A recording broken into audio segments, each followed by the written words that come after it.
ఒక deemed university హెడ్గా ఉండి ఎన్డీఏ కూటమిలో ఎంపీగా కంటెస్ట్ చేస్తూ రానున్న ఎలక్షన్స్లో ఆంధ్ర యూనివర్సిటీలో పెట్టినటువంటి ఈవీఎంలు ట్యాంపరింగ్కు గురి కాబోతున్నాయనేటువంటి విషయాన్ని ఆంధ్ర యూనివర్సిటీ వైస్ ఛాన్సలర్ మీద నిందలు వేసే ప్రయత్నాన్ని తప్పనిసరిగా అందరూ ఆలోచించాలి. అసలు ఈవీఎంలు ట్యాంపరింగ్ అవ్వవు, ఈవీఎంలు మిషన్లు ఎవరు ట్యాంపరింగ్ చేయలేరు అనేటువంటి విషయాన్ని సుప్రీంకోర్టు పదే పదే చెబుతూ ఉన్నా ఒక బాధ్యతాయుతమైనటువంటి పదవిలో ఉండి ఒక బాధ్యతాయుతమైనటువంటి పోటీ కంటెస్ట్లో ఉండి ఈ విధమైనటువంటి ఆరోపణలు చేస్తూ ఒక ప్రముఖ పత్రికల్లో ప్రధానమైనటువంటి వార్తగా ప్రచురించబడ్డం అనేటువంటిది దురదృష్టకరం.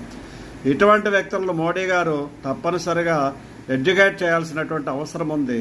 అసలు గీతం యూనివర్సిటీలో చదువుతున్న పిల్లలందరూ కూడా ఆలోచన చేయాలి. అటువంటి హెడ్ కింద మీరంతా ఏ విధంగా కంప్యూటర్ సైన్స్ నేర్చుకుంటున్నారో అవి ట్యాంపరింగ్ అవుతాయనేటువంటి విషయాన్ని ఆయన చెబుతూ ఉంటే మీరు ఎందుకు ఖండించలేదో